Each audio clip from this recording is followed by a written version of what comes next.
Béni, bonjour à ceux qui nous rejoignent depuis les États-Unis. Je suis la responsable de Elnet en Europe. Nous avons avec nous des membres de Parlement, des diplomates et des militants d'un peu partout en Europe. La mission d'Elnet est de rapprocher Israël et l'Europe, en particulier en ces moments si éprouvants. Depuis le 8 octobre, nous avons fait venir en Israël plus d'une centaine de législateurs pour des missions solidaires. Ils sont venus en Israël pour découvrir et parler des atrocités commises par le Hamas sur une population israélienne essentiellement civile. Et même si le massacre commis par le Hamas a été retransmis en direct, nous nous souvenons tous d'horribles vidéos de jeunes filles enlevées avec des vêtements couverts de sang, fruits de sévices et viols divers et variés. Et on se souviendra des horribles vidéos qui sont disponibles en ligne. Et pourtant, bon nombre de voix dans le monde jettent un doute sur les événements du 7 octobre où on oublie complètement les femmes israéliennes. Il y a 138 civils qui sont encore otages à Gaza, y compris des bébés et des femmes âgées, et nous espérons qu'ils pourront bientôt rentrer chez eux. C'est pour cela que nous avons organisé cette manifestation, pour jeter la lumière sur ces agissements contre les femmes et les jeunes filles commis le 7 octobre et après. Et notre intention était d'accueillir une manifestation autour de la Journée internationale pour l'élimination des violences contre les femmes et les jeunes filles, établie par l'ONU le 25 novembre. Mais il a fallu pratiquement à l'ONU presque 60 jours pour condamner le Hamas. Ils l'ont fait en se référant à la situation et à une commission d'enquête lancée par l'ONU.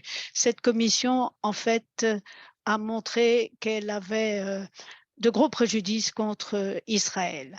Alors, avant de commencer, j'aimerais vous inviter à aller en bas de votre écran. Vous voyez un globe où il y a marqué interprétation. Vous pouvez choisir à ce moment-là le canal de votre choix, écouter le français, le cas échéant ou l'original anglais.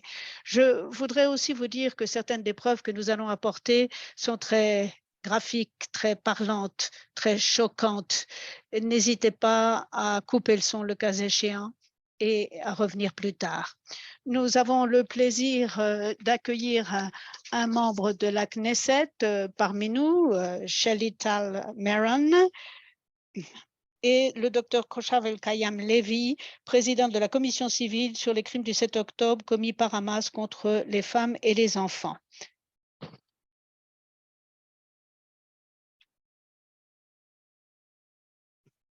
Donc, docteur Koshav El-Kayam Levi. Avant de présenter nos orateurs et oratrices, j'aimerais vous faire entendre un message de la ministre de la Défense de la République tchèque, qui n'a pas pu être des nôtres malheureusement, mais elle a enregistré un message extrêmement important pour nous.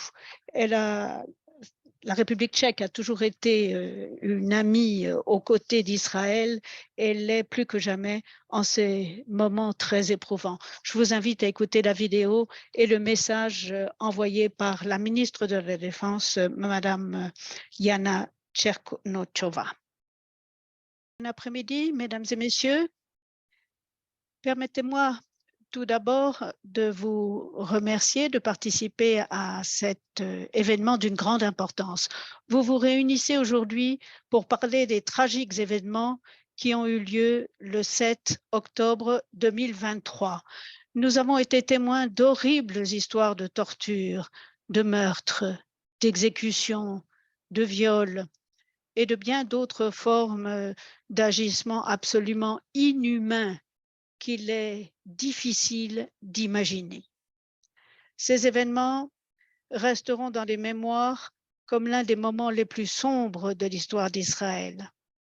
Pour certains, il s'agit du jour le plus sanglant pour les Juifs depuis la Seconde Guerre mondiale.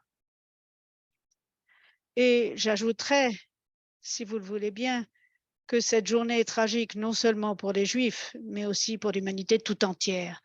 Non seulement des Israéliens innocents ont-ils été pris pour cible par les terroristes du Hamas, mais en plus des jeunes filles et des femmes ont été délibérément utilisées comme monnaie d'échange dans cette attaque barbare.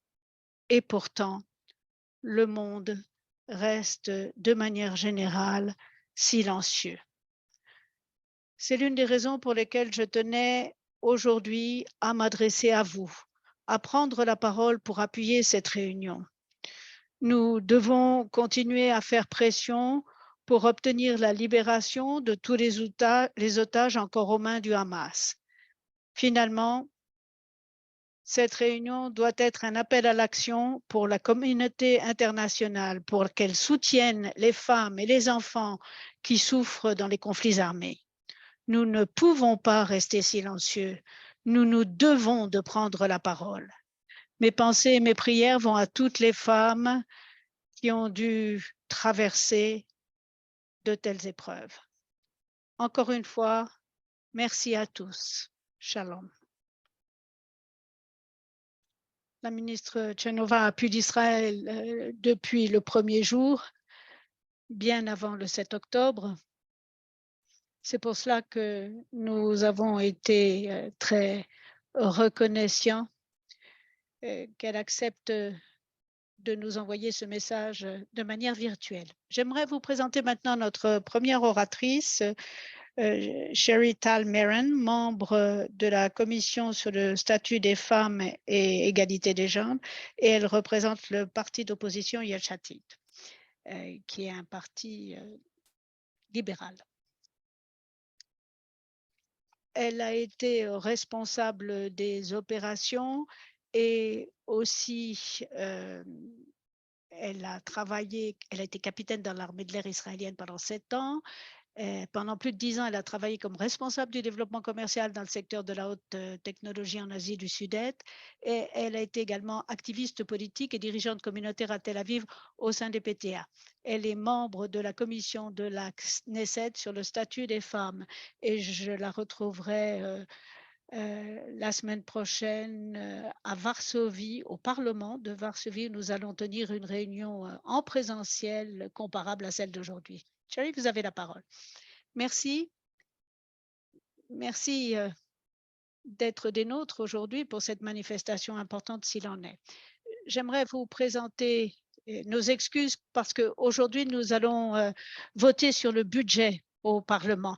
Comme vous le savez, c'est une journée compliquée. Ici, les choses n'arrêtent pas de bouger. Donc, j'imagine qu'on m'appellera à un moment pendant notre réunion pour aller voter.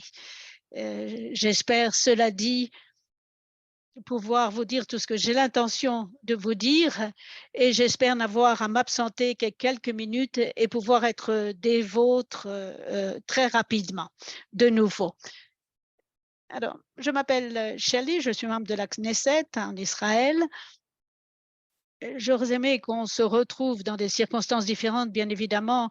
J'aurais préféré qu'on parle d'égalité entre les sexes ou éventuellement qu'on parle de négociations de paix entre Israël et nos voisins ou n'importe quel type de coopération qui pourrait exister entre nos États ou nos parlements.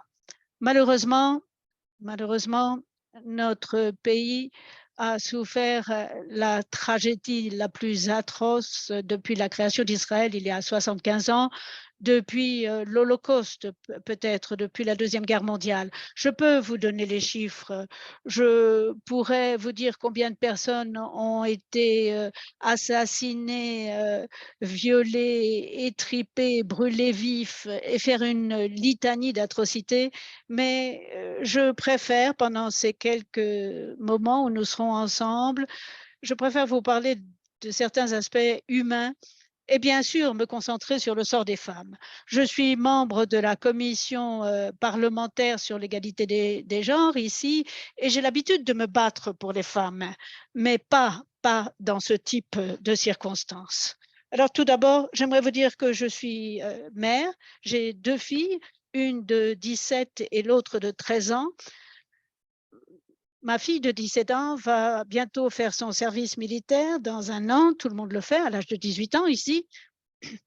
Moi-même, j'ai participé aux forces aériennes pendant 7 ans et je pense que cela a forgé ma personnalité, la manière dont j'ai évolué comme être humain. Ça a beaucoup influencé ma manière d'être. Alors, avant de passer aux exemples et aux choses que je voudrais vous décrire, j'aimerais vous montrer derrière moi ce poster. C'est un poster de 240 personnes. 240 personnes qui sont détenues, otages à Gaza. Je ne sais pas si vous avez tous les détails de ce qui s'est passé chez nous le 7 octobre. C'était un samedi. Le samedi, pour nous, c'est comme un dimanche en Europe, c'est le week-end. C'était en plus une fête juive. À 6 heures du matin, les sirènes se sont déclenchées. J'étais à Tel Aviv, bien sûr. Et lorsque les sirènes sonnent, il faut absolument se précipiter aux abris à cause des tirs de missiles. Mais nous n'avons pas la moindre idée de ce qui nous attendait. Nous avons été surpris par cette horrible attaque. Ce jour-là, il y a eu 1200 personnes qui ont été assassinées et 240 personnes qui ont été emmenées otages à Gaza. Et quand je dis des personnes, c'était des bébés, de jeunes filles, de jeunes garçons, des personnes âgées, bien sûr, des gens de plus de 85 ans. Imaginez votre grand-père, pire encore, votre grand-mère, tiré du lit brutalement à 6 heures du matin et traîné par la force jusqu'à Gaza. C'est inimaginable. La semaine dernière, il y a eu 80 personnes parmi ces otages qui sont rentrés en Israël, essentiellement des femmes et des enfants. Malheureusement, il y a encore beaucoup d'otages qui sont aux mains du Hamas à Gaza, notamment 17 femmes et 2 bébés. L'un est Kfil, qui a été emporté. Il avait 9 mois quand il a été enlevé. Il a 11 mois maintenant. Et Ariel a 4 ans. Donc, imaginez ces 2 enfants enlevés, emportés, traînés dans des tunnels. On ne sait pas du tout quelle est leur situation. On ne sait même pas s'ils sont encore en vie. Alors, j'aimerais commencer en vous montrant, ou plutôt que vous lisiez les sous-titres, puisque je vais vous projeter une vidéo. Et ce que j'aimerais vous montrer, vous savez qu'il y avait le festival de musique Nova avec plusieurs centaines de personnes qui dansaient, des jeunes d'une vingtaine d'années dans le cadre de ce festival de musique. Et d'un seul coup, des milliers de terroristes ont envahi notre pays ce matin-là. Ils ont débarqué au festival et ils y ont tué plus de 300 personnes, pratiquement 400 personnes qui assistaient à ce festival. Et pendant ce terrible massacre, l'une des jeunes filles, Maya, qui a 21 ans, je peux vous montrer son visage, voilà, ça c'est Maya, elle a 21 ans, son frère a 18 ans, on leur a tiré dessus et on les a emmenés otages à Gaza. Et je vais vous projeter l'appel téléphonique. Elle a appelé son père pour crier, pour demander de l'aide. Alors, je vais vous demander de bien vouloir projeter cette vidéo. Je vais partager avec tout le monde.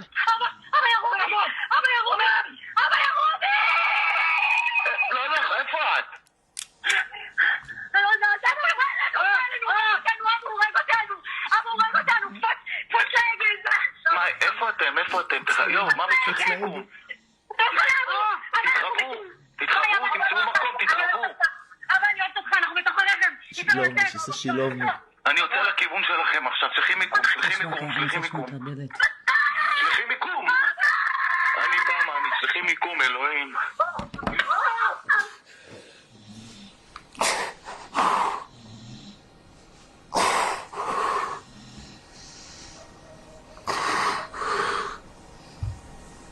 Je suis désolée d'avoir à vous infliger cela, mais c'est notre réalité. Et ça, c'est une seule histoire sur des milliers. qui se sont produits ce jour-là. Alors ça n'est pas un cas strictement lié aux femmes, mais je voulais vous le donner comme exemple parce que Maya a reçu une balle, elle parlait avec son père au téléphone, elle hurlait, vous l'avez entendu, elle disait « ils m'ont tiré dessus, ils m'ont tiré dessus ». Et elle, c'est le mot pour papa en hébreu, elle demandait à son père de l'aider. Et vous voyez, les parents ont montré cette vidéo de WhatsApp à un journaliste. Leurs enfants étaient allés à une fête, un festival, comme font les gens tout à fait normaux. Et puis,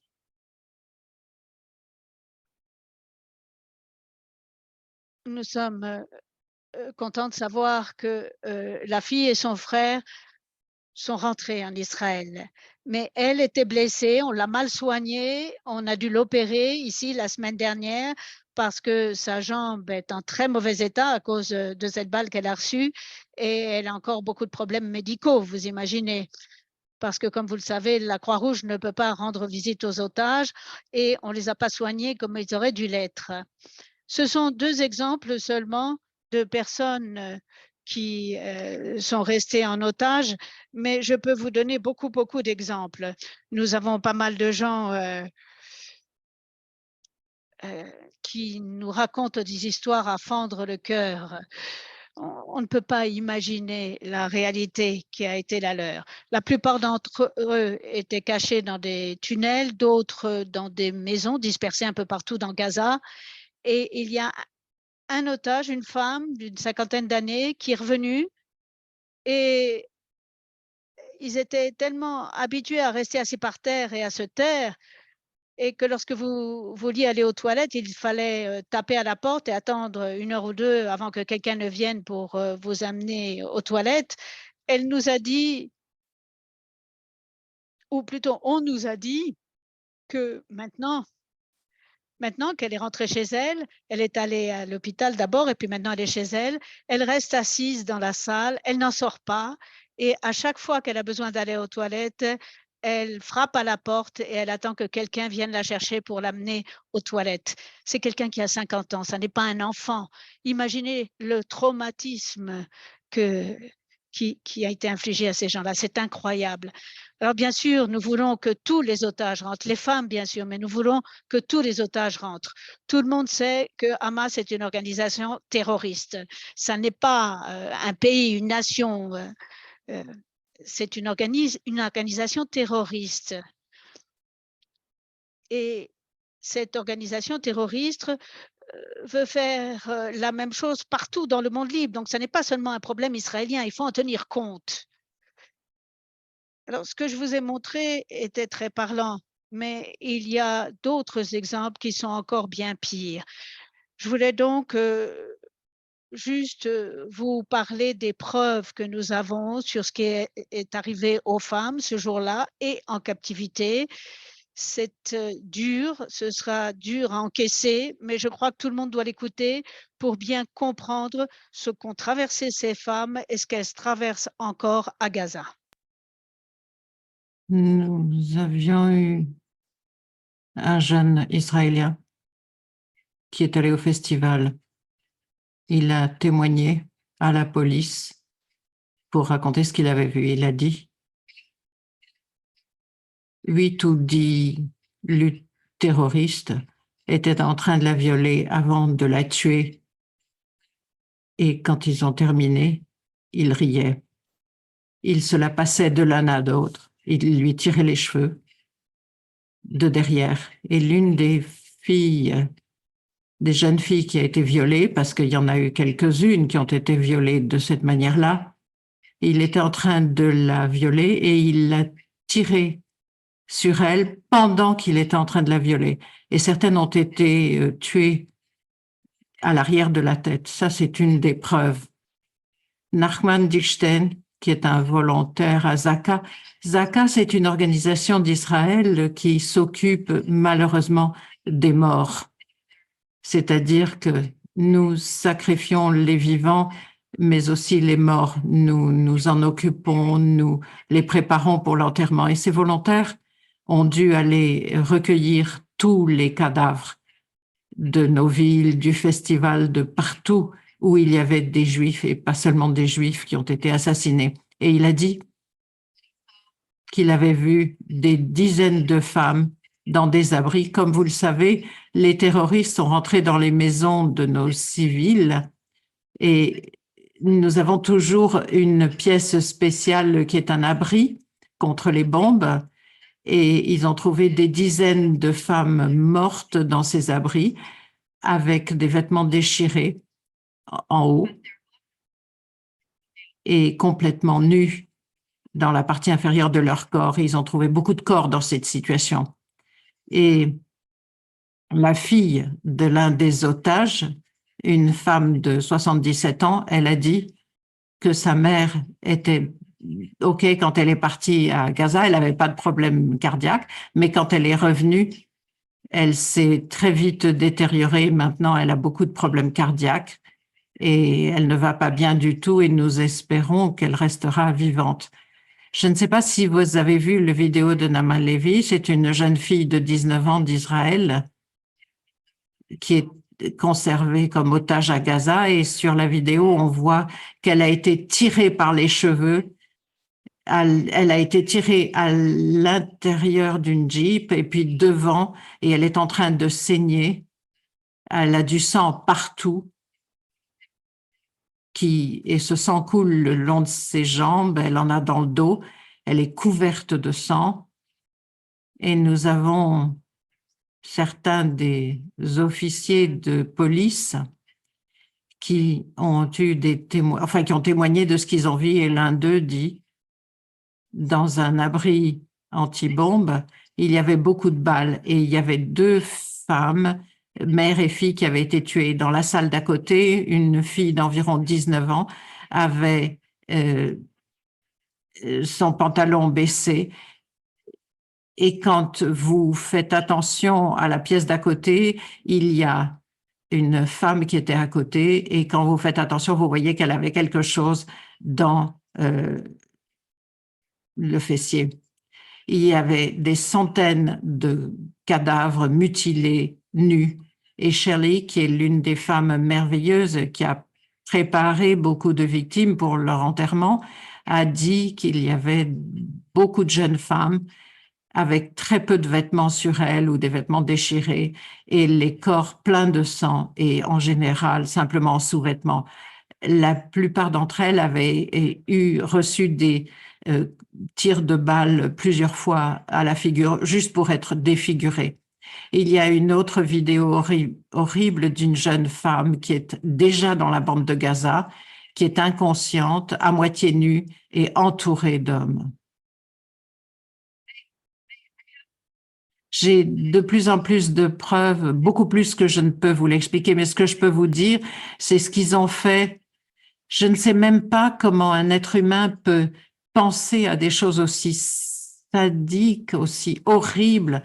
Ce sont des crimes contre l'humanité, contre les femmes. Et dans certains cas, ils ont coupé les seins des femmes et ils ont commencé à se les jeter les uns aux autres. Il y avait des petites filles qu'ils ont déshabillées et qu'on a trouvées mortes, mais nues. Je ne sais pas si vous avez vu la discussion aux Nations Unies d'il y a quelques jours où certains d'Israël sont allés expliquer ce qui était arrivé aux femmes d'Israël. Ils ont donné leur témoignage et c'était vraiment horrible, horrible. Vous pouvez regarder, vous verrez les vidéos. Je suis désolée, je vais devoir vous quitter maintenant. J'espère pouvoir revenir dans quelques minutes. Je suis sûre que Cora peut continuer. Merci beaucoup, merci Shirley. Je reviendrai. Merci. Bien, j'aimerais passer à notre intervenante suivante, le docteur Kohar El-Kayam Levy, qui est une experte de droit international, professeure à l'université et à l'Institut des relations internationales à l'université. Et fondatrice des études sur les femmes. Juste après l'attaque, elle a établi la commission civile du 7 octobre pour étudier les crimes du Hamas contre les femmes et les enfants. Cette commission est indépendante. C'est une collaboration indépendante et non gouvernementale d'experts internationaux des droits de l'homme et d'organisations de défense des droits des femmes, créée pour défendre et soutenir l'enquête sur les crimes de guerre commis par le Hamas contre les femmes et les enfants lors du massacre du 7 octobre 2023 et sur les crimes de guerre continus commis contre les femmes et les enfants. Merci encore, Cora, d'être avec nous. Merci de faire ce que vous faites. Je ne peux imaginer à quel point c'est horrible dans votre quotidien, mais merci de ce que vous faites et je serais heureuse de savoir si nous, en tant que communauté internationale, particulièrement en Europe, pouvons faire pour vous aider dans cette lutte. Merci. Merci beaucoup. Je suis désolée. J'utilise mon téléphone pour me participer à la réunion. Je suis à New York et mon adaptateur est cassé. J'espère que vous m'entendez correctement. Est-ce que vous m'entendez? Oui, merci. Parfait. Je voudrais rapidement, comme l'a dit Martha, je suis Cora El-Kayam Levy. J'enseigne le droit international, le droit humain, la justice climatique et beaucoup de théories dans la législation internationale. Et j'ai eu un institut sur le genre et le développement durable et je voudrais expliquer le travail que j'ai fait avant le 7 octobre en pensant au lien entre le genre et la justice climatique ou le développement durable ou les discriminations systématiques. Mon travail, c'est sur les changements qui transforment et les manières d'avancer dans des changements structurels pour aller vers une société égalitaire à la fois en Israël et ailleurs. Et j'ai été instrumentale dans les protestations du mouvement des femmes en Israël. Nous avons eu des mois intensifs ou intenses de protestation pour assurer que l'égalité de genre soit respectée, qu'on ait une parité dans la représentation. Et je peux vous assurer qu'Israël a pour l'instant le taux le plus faible de représentation des femmes dans toutes les instances décisionnelles, quelles qu'elles soient, et nous voulons évidemment nous battre pour que ce ne soit pas le cas à l'avenir. Mais après la guerre, nous devons nous assurer qu'Israël aura des femmes dans sa direction, parce que cette situation dans laquelle nous sommes ne peut pas continuer. Nous ne sommes pas représentés. Et ça, c'était juste pour vous expliquer mon ancrage et ma personnalité avant le 7 octobre. Mais depuis le 7 octobre, je me suis trouvée dans cette situation inimaginable à un bureau avec une tâche, que je ne pensais pas devoir accepter, celle d'être la voix des femmes et des enfants qui ont été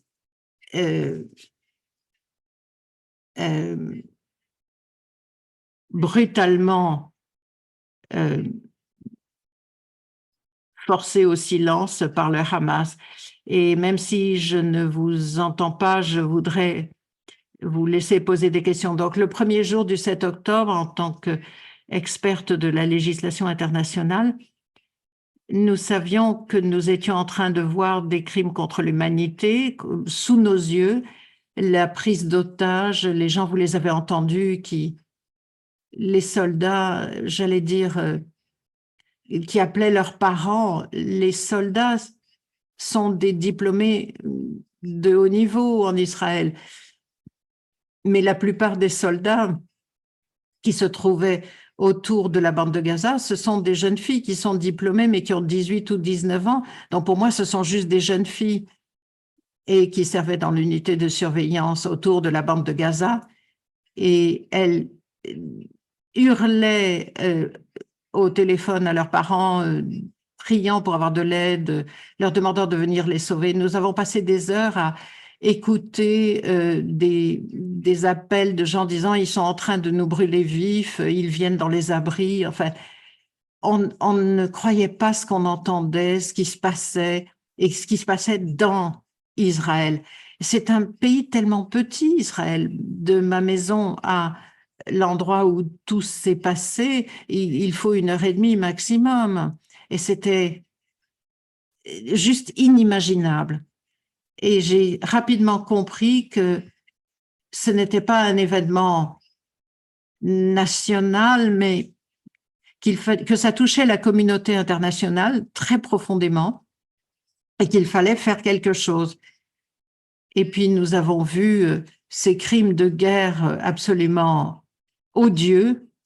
Et le jour après, le 7 octobre, je devrais dire que nous avons ressenti une peur existentielle comme jamais auparavant, en nous disant, ben, c'est ça ce qui nous attend. C'est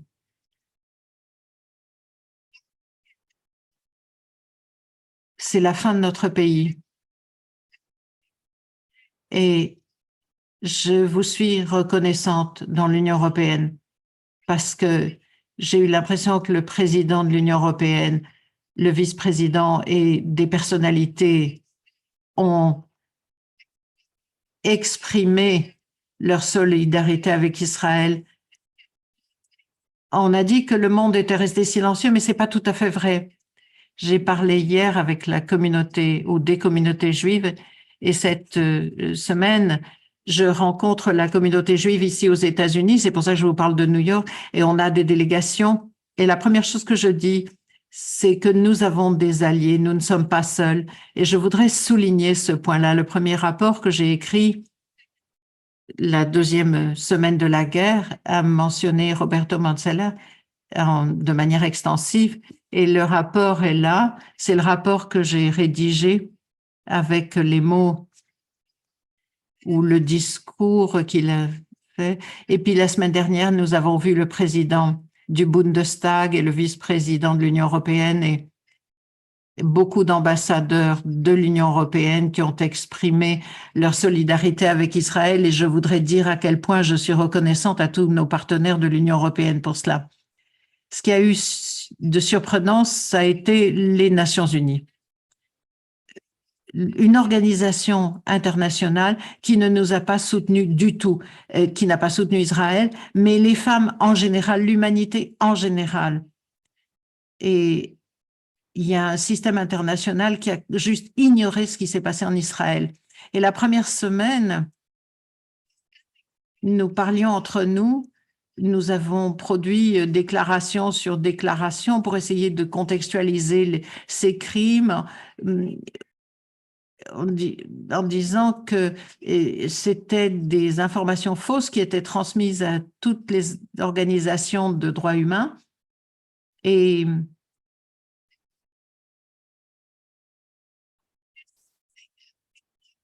les Nations unies n'ont rien dit sur ce qui s'était passé en Israël. Et je vais rapidement vous expliquer ce que signifie ce silence et quelles sont ses implications. Et naïvement, nous pensions, il y a quelque chose qui ne va pas, ils ont peut-être pas les bonnes informations, essayons de produire un rapport rapide, et c'est le rapport que je vous ai montré, pour décrire ce qui s'est passé, pour leur donner des informations crédibles. Une fois qu'ils auront ces informations, ce sont nos collègues, après tout. Aux Nations unies, nous allons leur écrire officiellement et puis pas officiellement. Et j'ai eu plus de 160 professeurs de droit international qui ont signé le rapport et malheureusement, même la rédaction de ce rapport qui a été une expérience traumatisante parce que j'ai cherché des preuves dès la première semaine et quand j'ai réuni ce groupe de chercheurs d'universitaires ensemble, j'ai compris que le public en Israël ne savait pas exactement ce qui s'était passé, mais eux, ils savaient plus que nous aux Nations Unies, ils avaient accès à plus d'informations que nous, et pourtant, ils sont restés silencieux, ils ont commencé à faire rapport sur la situation à Gaza d'une manière qui déshumanisait la population israélienne, notre pays, notre armée et notre droit à exister. Et c'était très fondamental. Et nous avons envoyé ce rapport en pensant, mais peut-être qu'une fois qu'ils ont le rapport venant de nous, nous sommes des experts avec des ONG, avec des universitaires, avec tous ces gens-là. Eh ben non, ils ont juste ignoré le rapport pendant des semaines. Et tout d'abord, j'ai donné des explications. Je me suis dit, c'est peut-être une question structurelle. L'ONU Femmes n'a pas, enfin, j'ai cherché toutes sortes d'excuses, mais en fait, il n'y a pas d'excuses. C'est pas la peine d'en chercher. Il n'y a pas d'excuses à ce silence. Il n'y a pas de justification. Il n'y a pas de justification à l'absence de condamnation des atrocités qui ont eu lieu. Ce n'est pas que Israël qui est touché et les femmes. C'est une trahison de l'humanité. Et surtout, en tant que féministe, en tant que chercheuse féministe, vous savez que les femmes sont démunies dans ces situations. Elles n'ont pas de voix, elles n'ont pas, on n'est pas entendu dans ce conflit. Et nos voix nous sont nous sommes privés de voix par les organisations qui devraient nous soutenir. Et les deux autres missions, et je vais me concentrer sur l'une d'elles, ont fait la même chose. Nous avons dû aider les autorités nationales qui avaient besoin d'aide pour comprendre les traumatismes et avoir des approches éclairées dans cette crise, notamment pour la violence sexuelle au cours des guerres. Et ma commission est devenue une source d'aide pour les autorités nationales, pour les piloter dans cette question de crimes sexuels. Et l'autre mission très importante que nous avons et qui s'est révélée, c'est qu'on a commencé à recueillir des informations. Et ce qui s'est passé, c'est que les gens nous ont envoyé énormément d'informations.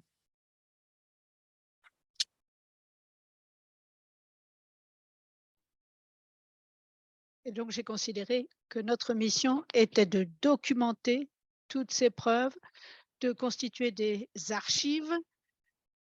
Nous avons une militante qui est historienne des crimes de guerre contre les femmes, qui est notre archiviste. Et je dois vous dire que c'est le travail le plus dur. Nous collectons les informations et nous sommes en but à ces atrocités tous les jours. Nous voyons les images, nous entendons les témoignages. Tout ceci est absolument terrible. Et à ce propos, je dirais que nous n'en sommes qu'au tout début. Nous sommes en train d'authentifier toutes les informations que nous recevons. Ça ne va pas prendre des années.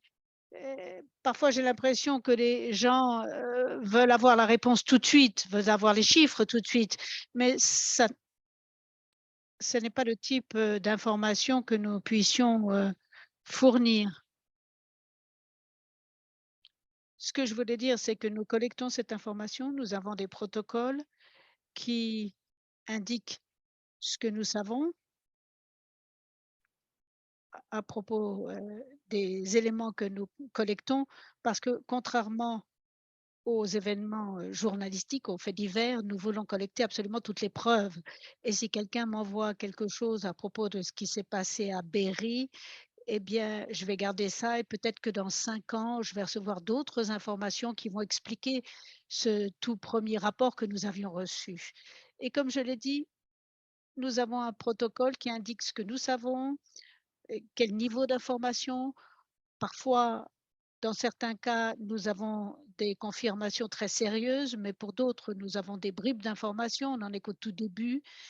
Et quelqu'un m'a posé la question, en un an, on en sera peut-être à la fin du début. Et les gens me demandent: «Comment vous savez que tout ceci n'est pas, monté? Comment pouvez-vous être sûr que ceci s'est vraiment produit?»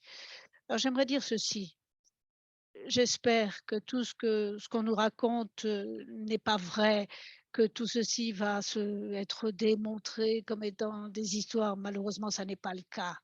C'est plutôt le contraire.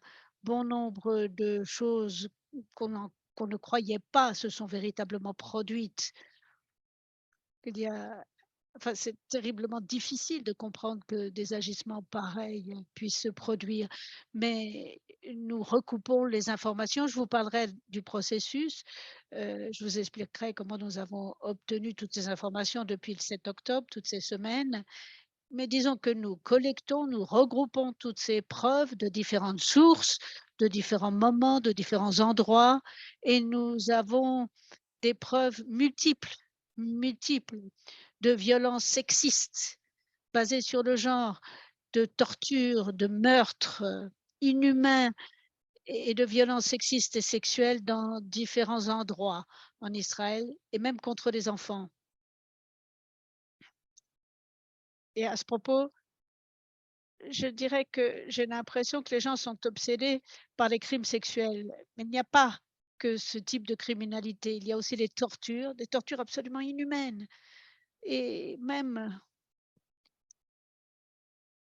ce que nous avons vu, comment dire? Il y a pas mal de gens qui ont reçu des informations sur, les membres de leur famille qui étaient torturés. Ça apparaissait sur, les réseaux sociaux et on a pu voir différentes modalités de torture, différentes manières pour le Hamas de terroriser les communautés et la société israélienne. Et maintenant que je suis aux États-Unis, on a l'habitude de dire 9 millions de Juifs sont traumatisés, mais là maintenant, je peux dire que des millions de Juifs un peu partout dans le monde sont traumatisés. Ils y pensent nuit et jour, ils viennent me voir, ils ont les yeux rouges, des larmes dans les yeux, dans la voix, et il faut bien comprendre que c'est un traumatisme pour tout le peuple juif. Je suis sûre que vous le comprenez. Mais c'est quelque chose dont je me suis rendu compte.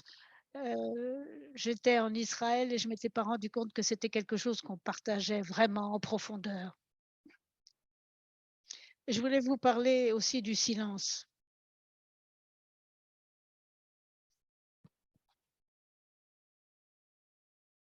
J'ai comparu devant les 5 membres du CEDAW, du Comité pour l'élimination de la discrimination à l'égard des femmes, après le 7 octobre, et ils n'ont rien dit, mais c'est bien pire que de simplement garder silence ou nous trahir, nous, les Israéliens. En fait, non seulement se sont-ils tus, mais ils ont alimenté des campagnes antisémites un peu partout dans le monde, des campagnes de déni, négationnistes. J'ai suivi leurs déclarations et j'ai vu qu'ils avaient été à l'origine de campagnes contre Israël et c'est devenu un véritable moteur de propagande, de création de mensonges. En fait, ils ont abusé de leur capacité et de leur position. Et j'aimerais dire qu'ils sapent le système juridique mondial, tout ce pourquoi nous avons travaillé pendant des décennies. Ils ne mentionnaient même pas les otages. Et vous savez que ce comité SIDO, c'est le comité expert pour l'élimination de la discrimination à l'égard des femmes. Et ce sont des experts, ils n'ont pas d'agenda politique. Et ce comité est censé être le premier à condamner ces crimes, à parler de crimes contre l'humanité, puisqu'on s'était emparé de femmes et d'enfants. Or, ils n'ont pas ouvert la bouche là-dessus. Alors, est-ce qu'il y a un droit international qui protège les femmes israéliennes? Est-ce qu'on nous protège? Est-ce que les femmes d'Israël sont des êtres humains? Vous savez, ces questions me hantent. je ne suis pas sûre de pouvoir enseigner le droit international maintenant. Vous savez, j'étais vraiment passionnée. Je parlais beaucoup de droit international. Et même si nous savons que le système de l'ONU est chargé politiquement, et même s'il y a un biais contre Israël dans bon nombre de procédures, je n'aurais jamais imaginé qu'il serait capable de nous condamner. euh, et je pensais qu'il condamnerait ce type d'atrocité. Je voulais ajouter quelque chose sur ce point. Cette incapacité à condamner. Bon, peu importe, ça me reviendra. On peut toujours revenir sur ce point plus tard, Korav. Je vois que Shelly est de retour. On peut peut-être lui redonner la parole. Mais je n'ai pas terminé, dit Korav. Une minute. Vous pouvez me donner encore une minute, s'il vous plaît? Oui, je voulais simplement dire ceci. Et vous donner un aperçu de ce que nous savons. Un aperçu, vraiment. L'ampleur des violences sexistes et sexuelles perpétrées par le Hamas, ces preuves sont accablantes, elles viennent de sources multiples. D'un point de vue chronologique, ce qu'on a vu, c'est que la première preuve qui est apparue dès le matin du 7 octobre, puisque pendant l'attaque, le Hamas a fièrement posté sur les réseaux sociaux des clips de ces atrocités. C'est probablement les atrocités les plus documentées au monde, puisqu'il postait en direct. Et pourtant, il y a ce négationnisme que je ne peux pas expliquer. Donc, il y a eu des clips, des vidéos en direct, des images de femmes israéliennes absolument violées, torturées, éventrées, brûlées vives et emmenées, traînées dans la bande de Gaza. On a vu ces horreurs inimaginables. Certaines de ces horreurs, je l'ai dit, ont été envoyées directement aux familles des victimes, ce qui est une autre forme de torture, et à la commission civile. Je dois dire que la commission civile sur les crimes commis le 7 octobre par Hamas contre les femmes et les enfants est un organe indépendant. Nous ne sommes pas une émanation du gouvernement, nous sommes un groupe d'ONG qui travaille sur ces questions. Et comme je l'ai dit, la première preuve que nous avons collectée est venue des vidéos de Hamas lui-même. Ensuite, il y a eu des rapports des témoins oculaires, des survivants, ceux du festival Nova qui nous ont dit que des femmes avaient été violées autour d'eux alors qu'eux-mêmes étaient cachés dans des buissons pour essayer d'échapper aux terroristes. Ensuite, il y a eu les premiers intervenants sur place qui sont allés ramasser les cadavres, y compris les rapports des infirmiers et médecins qui sont rentrés dans Berry et qui ont trouvé deux jeunes filles de 14 et 15 ans complètement nues dans leur propre chambre, assassinées avec une balle dans la tête, avec les jambes écartées, nues, avec du sperme sur le dos et leurs vêtements arrachés dans une flaque de leur propre sang. Il y a eu aussi le personnel à la morgue qui nous ont dit dans quel état étaient les corps mutilés, avec parfois le bassin complètement brisé à cause des brutalités infligées à ces femmes. Je vous enverrai des informations d'un témoin particulièrement important, Sherry Mendez. Elle a préparé les dépouilles de soldats pour les enterrer et son témoignage avait l'air de venir de l'Holocauste. Et puis, on a des vidéos aussi qu'on a obtenues avec des témoignages de terroristes du Hamas eux-mêmes qui admettaient ouvertement que leur mission consistait à violer, torturer, humilier des femmes. Ils ont dit qu'ils avaient reçu des instructions, des ordres de perpétrer ces crimes horribles afin d'insuffler la peur, la terreur dans le public israélien. C'est quelque chose qui va nous marquer pendant des générations. Et je terminerai en disant que j'aimerais que vous nous aidiez à collecter ces informations, à préparer des rapports sur ces questions, créer des partenariats où nous pouvons apprendre de votre expérience, vous qui avez peut-être travaillé avec des victimes, collecter des témoignages. Nous n'en sommes qu'au tout début. On en est à la toute première étape de tout. Voilà. Merci, merci beaucoup. Merci, Kohav. Shali, puis-je intervenir et dire une petite chose? Tout d'abord, Kohav, vous êtes incroyable. Bravo, vous êtes une source d'inspiration. Je vous admire et j'espère avoir l'occasion de vous rencontrer bientôt face à face en Israël et vous embrasser parce que ce que vous faites est réellement incroyable. J'ajouterai une chose très brièvement. Je disais tout à l'heure que j'étais très déçue par la manière dont les organisations de femmes un peu partout dans le monde, en particulier ONU Femmes, n'avaient pas réagi aux horribles massacres qui s'étaient produits le 7 octobre. Et je parle au nom de femmes innocentes qui ont été assassinées, qui ont été violées, éventrées, qui ont été traînées comme otages à Gaza. Je suis une femme politique, vous savez, mais ça n'a rien à voir avec la politique. Aucune femme sur cette terre ne mérite d'être traitée comme les femmes ont été traitées ce jour-là. Peu importe de quel pays vous venez. Moi, je suis membre de l'opposition, ça n'a rien à voir avec cela. Il n'y a pas d'opposition ou de gouvernement lorsqu'il s'agit des femmes ou des vies de ces femmes. Et je sens que j'ai l'obligation d'être leur voix, de me faire entendre auprès de vous et un peu partout dans le monde. Je veux être leur porte-parole. Et je vous demande instamment de devenir nos ambassadeurs et ambassadrices, de dire ce que vous venez d'entendre. Nous pouvons partager avec vous des vidéos, des témoignages, tout ce qui peut vous aider. Mais c'est important de se faire entendre, de ne pas rester silencieux sur cette question. Et au nom des femmes de la Knesset, nous avons demandé à l'ONU Femmes de condamner ce qui s'est produit. Or, cette lettre est restée sans réponse.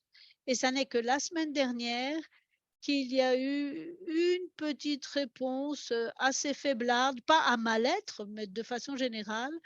Il y a eu un commentaire qui était vraiment faible, qui m'a semblé éhonté, et j'étais vraiment étonnée par ce manque de réaction de la part d'ONU Femmes qui est censée défendre toutes les femmes, y compris les femmes d'Europe. Il est important donc de se faire entendre, de faire savoir ce qui s'est produit. Bien sûr, je vous invite à venir en Israël. Nous vous ferons voir, nous vous expliquerons ce qui s'est produit. Et la semaine prochaine, d'ailleurs, je commence une tournée parce que je pense que c'est mon obligation d'être leur porte-parole. Et ma porte est grande ouverte. Je serai ravie de parler avec chacun d'entre vous en personne. Je vous donnerai mes coordonnées et nous pourrons discuter ensemble, mais on ne peut pas rester silencieux. Il faut se faire entendre sur cette question. Ça ne peut pas être quelque chose qui s'est produit et puis on tourne la page. Non, on ne peut pas. Ça s'est produit ici, mais ça peut se produire n'importe où. Ça ne va pas s'arrêter aux frontières d'Israël. Ça peut se produire aux États-Unis, en Europe, en Asie. La terreur n'a pas de frontières, pas de limites. Et nous savons que les terroristes utilisent les violences sexistes et sexuelles et les crimes de guerre contre les femmes comme un outil stratégique. Et j'aimerais dire merci, un grand merci à Elnet pour avoir organisé cette manifestation. Merci. Alors, tout d'abord, merci, Shelley. Je ne sais pas si quelqu'un souhaite intervenir. Ah oui, docteur Kochav.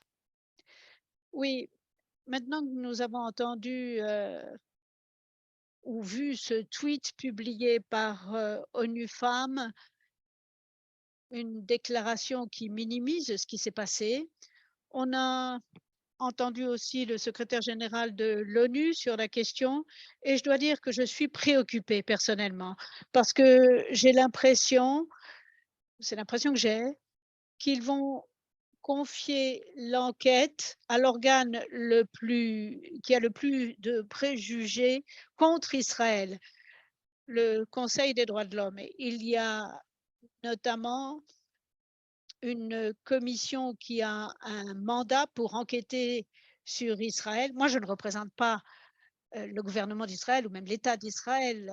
Je suis la voix des victimes. Et après toutes ces semaines de silence où on laissait penser, enfin, nous laisser penser que c'est cet organe-là qui va se pencher sur la question, eh bien non. J'ai besoin de vous à nos côtés pour remettre en question la légitimité de cette commission. On ne peut pas laisser la commission du Conseil des droits de l'homme se pencher sur ces atrocités. Ils ont déjà montré qu'ils en étaient incapables. Par exemple, j'ai été contactée par l'équipe qui mène l'enquête au nom de cette commission. Ils ont même essayé d'entrer dans ma commission, dans mon comité. Ils m'ont dit qu'ils aimeraient bien devenir membres de notre commission. Au début, c'était juste un groupe WhatsApp.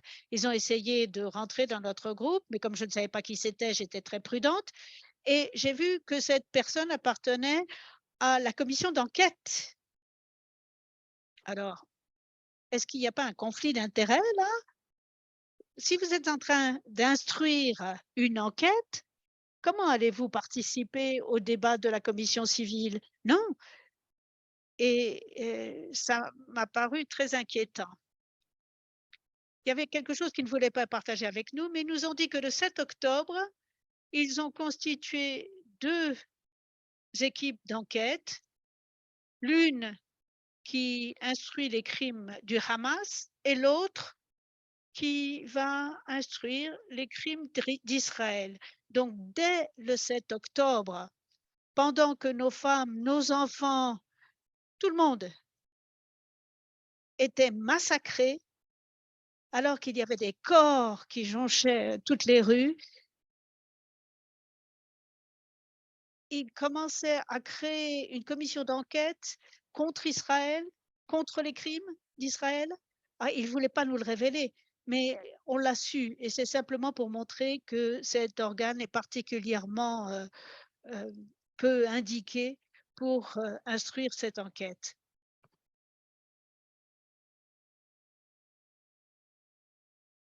Il ne faut pas seulement donner une voix aux victimes, il faut aussi veiller à ce que cette voie va changer le système international pour offrir un monde meilleur, un monde nouveau aux futures générations, parce que l'humanité mérite mieux que cela.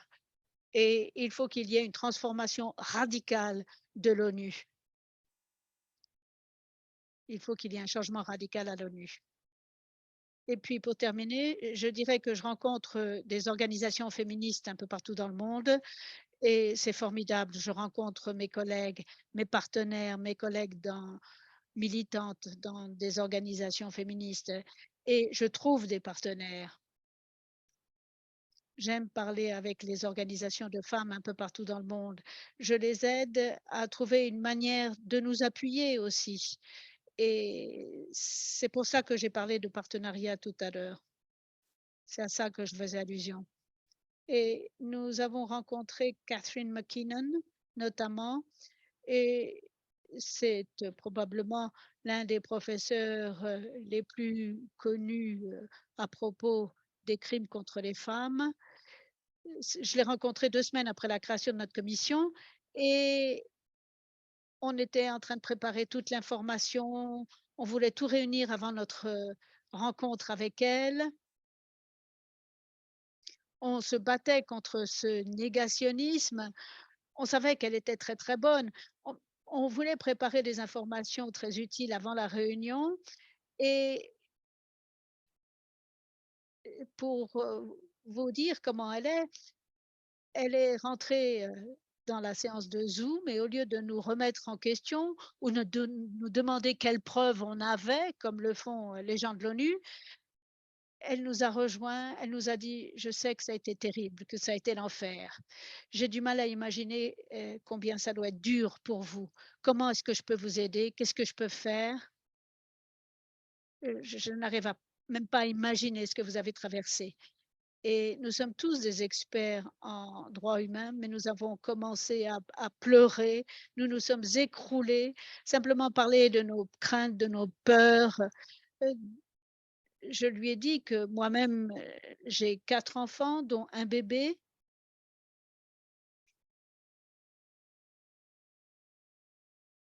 Et je me demande ce que je vais faire de ce bébé. Est-ce que je vais enfermer le bébé dans le placard?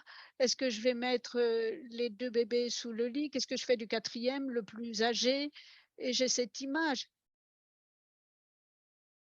Si j'arrive pas à porter les plus vieux de l'autre côté de la maison, enfin bref, on a on a eu une conversation totalement différente avec elle.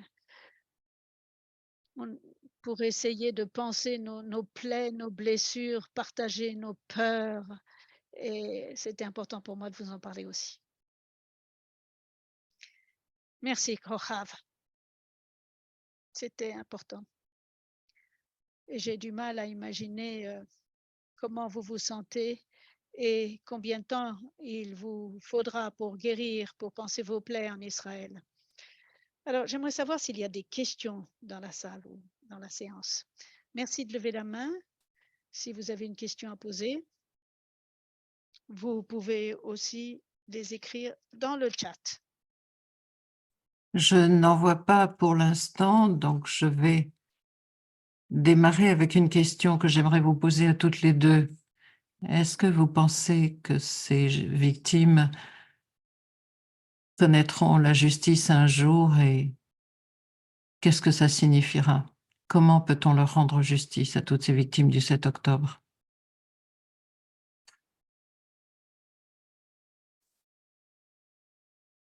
Ce que je voudrais partager, c'est que j'ai beaucoup de questions des médias internationaux sur les preuves.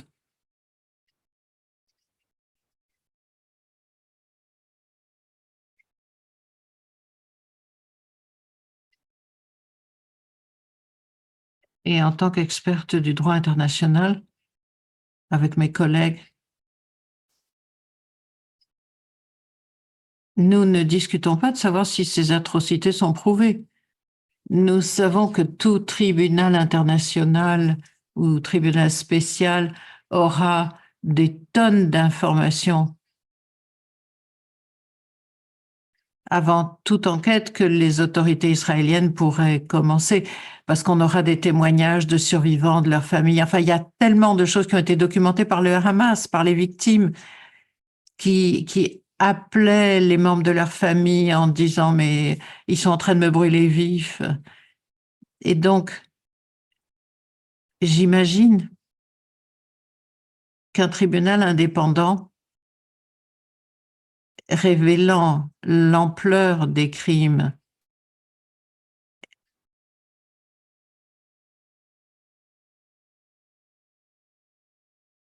et ce que je vois maintenant, c'est que le Hamas a vraiment visé les familles en tant qu'unité.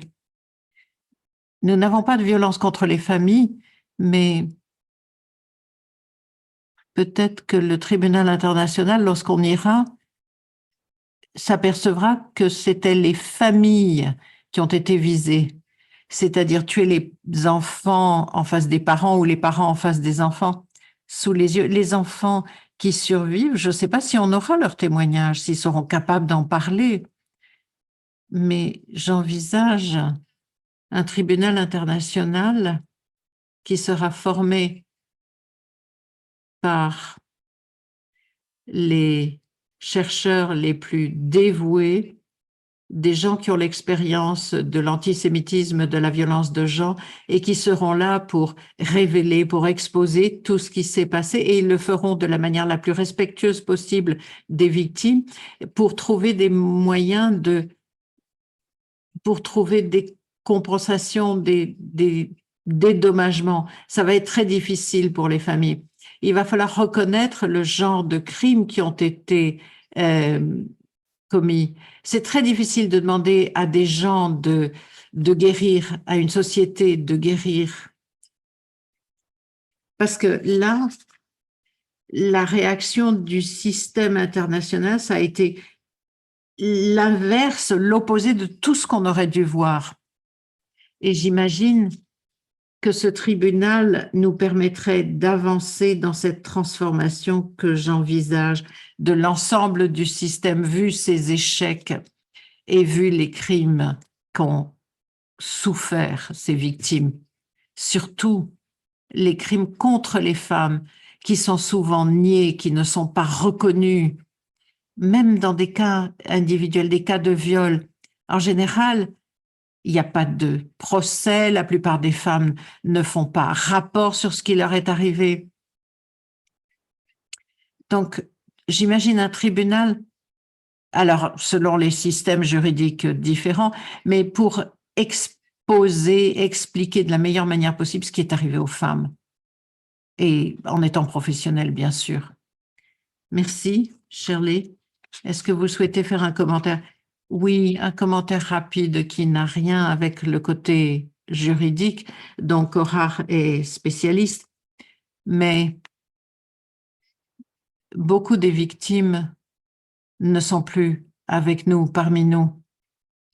Donc, même si la justice leur est rendue au tribunal, ce qui prendra probablement des années, les victimes ne seront plus là pour voir cette justice. Et ça, c'est un fait terrifiant. Et peut-être que l'une des choses que nous, en tant que nation, en tant que pays, pouvons faire, c'est nous devons nous assurer pour ces victimes, c'est de convaincre le monde que ça s'est bien produit. Moi, je n'arrive pas à croire que je dois convaincre le reste du monde que ça s'est produit. Ça, c'est le premier problème. Et ça, nous devons nous assurer que la justice sera rendue parce que tout le monde croira ce qui s'est passé, ne doutera pas de ce qui s'est passé. Et je pense que le monde n'a pas vu ce niveau de violence dans l'histoire moderne. C'est une nouvelle forme de crime que les terroristes utilisent. Et le monde a besoin d'étudier ça, de comprendre ça, parce que malheureusement, ça peut se reproduire. Et malheureusement, Hamas a des dirigeants qui disent très clairement dans des entretiens partout dans le monde entier qu'ils ont l'intention de recommencer. Et nous devrions les croire. Nous avons eu des exécutions qui se sont produites, des exécutions de familles entières, ou alors ils montrent aux parents comment tuer les enfants ou l'inverse. Et c'est une violence qui n'est pas nécessairement sexuelle, mais qui est de la violence quand même, mais à un niveau indescriptible. Une petite fille de 8 ans, son médecin a raconté l'histoire. Ils lui ont coupé le bras et ils l'ont laissé là, à agoniser pendant des heures. Et elle est restée toute seule pendant des heures parce que toute la famille était morte. Ils lui ont coupé la main et elle est restée toute seule. Et quand le médecin est arrivé, elle était à ses dernières minutes de vie. Cette petite fille est morte au bout de 8 heures d'agonie après que ses parents, ses frères et sœurs aient été assassinés. Et elle est morte, elle l'a prise dans ses bras. Je ne sais pas si nous avons des exemples de ce genre de violence dans l'histoire moderne. Donc, il faut vraiment prendre cela très, très au sérieux. Et une partie de la justice à rendre, c'est d'abord de croire les victimes. Merci. Merci, Shelley. Merci, Shirley. Je crois que les exemples vous donnez des crimes que nous avons vus, ça c'est très important. Et je dirais que nous voyons une répétition un espèce de modèle. Ce sont comme les crimes de Bosnie que le Hamas répète. Et c'est incroyable parce que vous avez eu beaucoup de témoignages de la Bosnie et on dirait que le Hamas a étudié ce qui s'est passé en Bosnie et comment infliger les crimes les plus terribles contre aux femmes. Donc on dirait qu'ils ont vraiment étudié cela. Et vous avez dit quelque chose qui m'a rappelé que nous devons reconnaître que nous sommes maintenant un régime entier qui est captif de meurtriers, d'un régime meurtrier.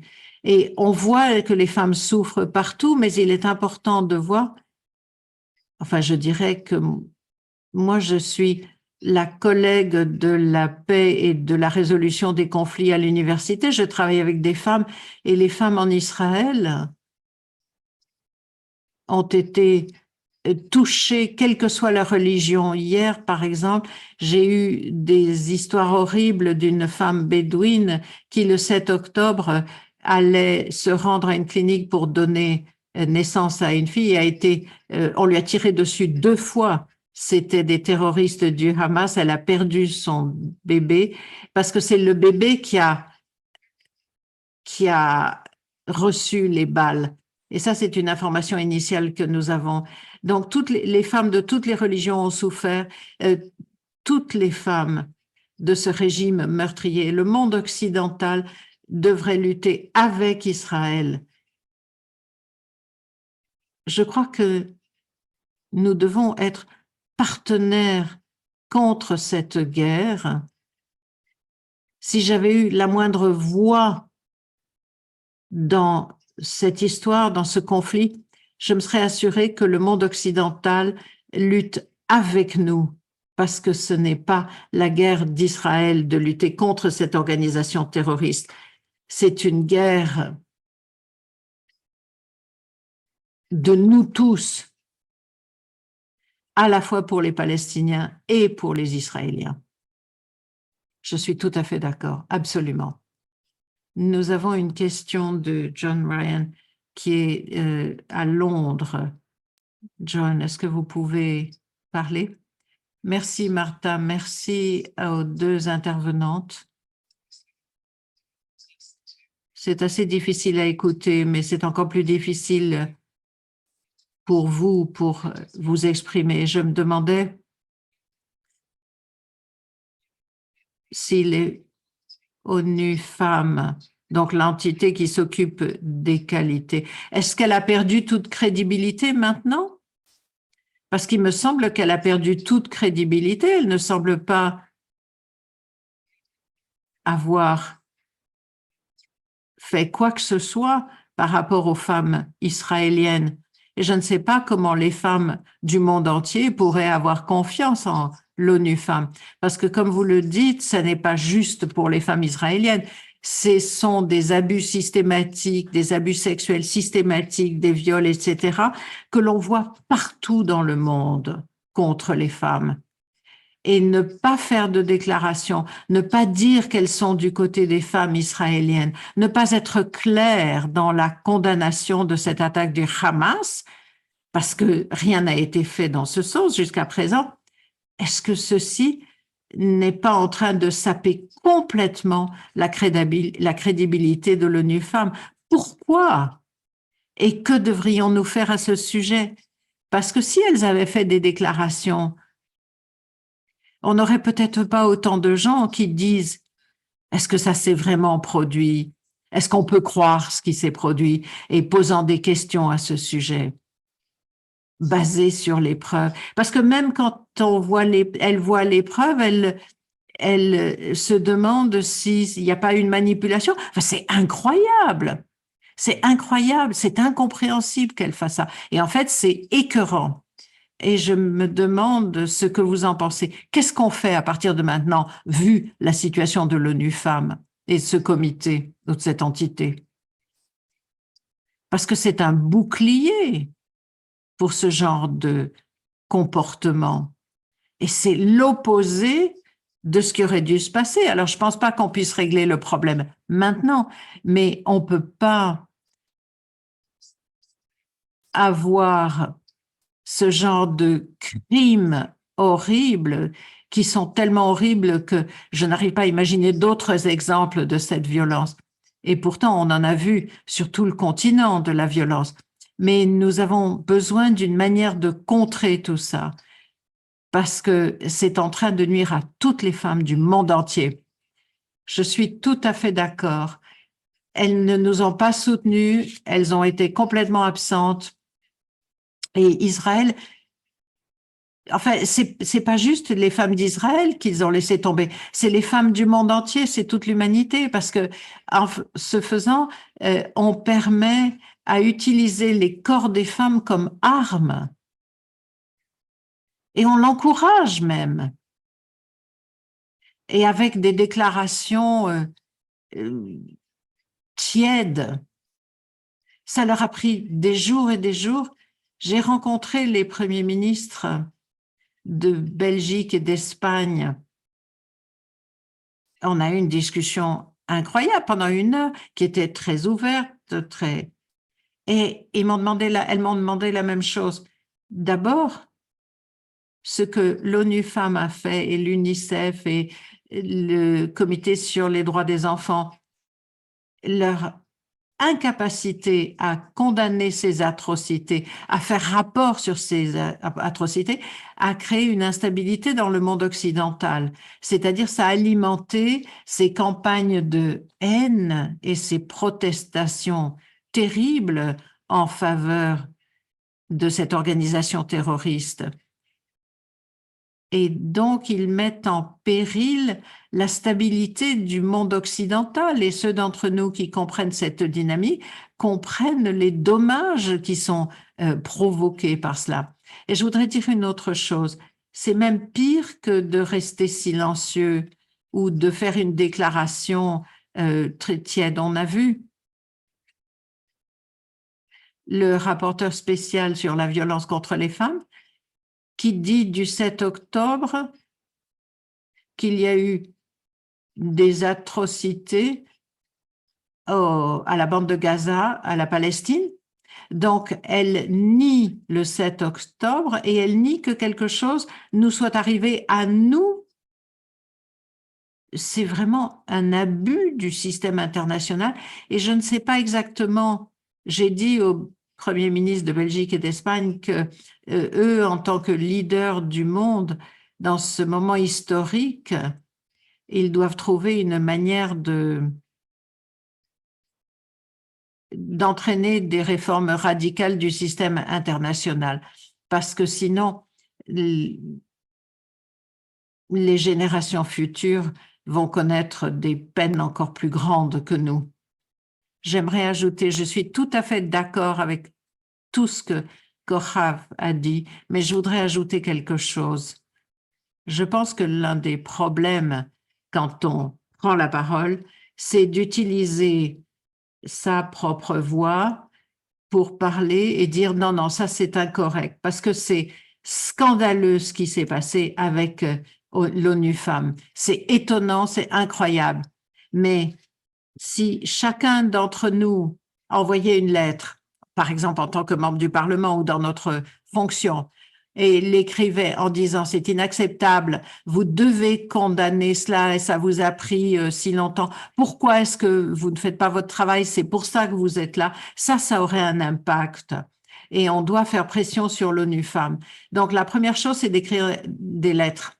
Et ensuite, vous avez des ambassadeurs aux Nations Unies et vous devriez demander à vos ambassadeurs de prendre la parole aux Nations Unies, dans les comités, ou même peut-être d'envoyer des lettres au nom de vos pays à l'ONU Femmes pour que toutes les personnes ici aient la force d'influencer ce qui se passe avec l'ONU Femmes. Parce que pour moi, on n'a pas besoin de l'ONU Femmes si l'ONU Femmes ne fait pas son travail. On a besoin d'un comité qui travaille pour les femmes partout dans le monde. Et ça, ce comité ne le fait pas. Ils ont trahi leur position. Ils ont trahi notre confiance en tant que femmes. pas en tant que femme d'Israël, en tant que femme du monde entier. Donc, demandez à vos ambassadeurs aux Nations Unies et demandez toutes à l'ONU Femmes. Mettez ça sur vos réseaux sociaux, parlez dans vos réseaux sociaux et demandez à ce qu'on en parle. Ça aura un impact. C'est pas parfait, mais ça aura un impact. Ça sera quelque chose. C'est toujours mieux que de ne rien faire. Oui, je crois que c'est très important ce que Shelley vient de dire. Je crois qu'il faut penser au long terme aussi. Le Canada, par exemple. J'ai rencontré l'ambassadrice du Canada en Israël. Elle a été formidable. On a eu une longue conversation. Elle m'a dit qu'elle allait consacrer toute l'année toute entière, à faire connaître ses crimes à toutes les occasions possibles. Et elle nous a encouragés à parler aussi. Ah, le son a été coupé.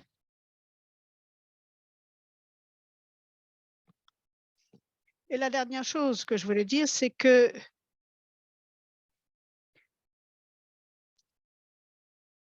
c'est cet antisémitisme qui fait rage maintenant. Ils ont commencé à me cibler, à cibler mon travail académique aussi.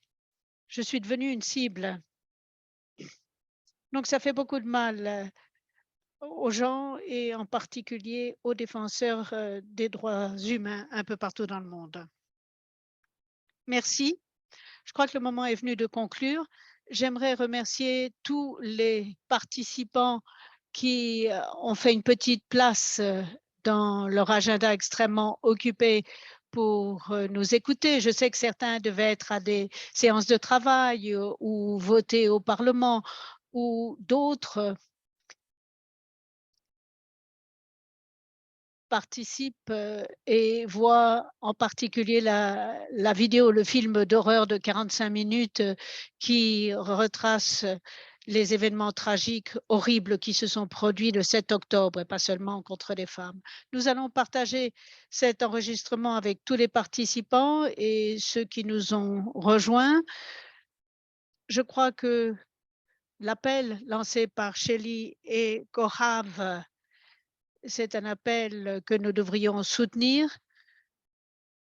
Nous devons réellement nous serrer les coudes, tous, et je crois personnellement les femmes des Israéliennes. Il faut mettre un terme à ce silence honteux et il faut reconnaître ces atrocités, appuyer les survivantes et exiger justice pour les femmes israéliennes et tout le monde un peu partout dans le monde.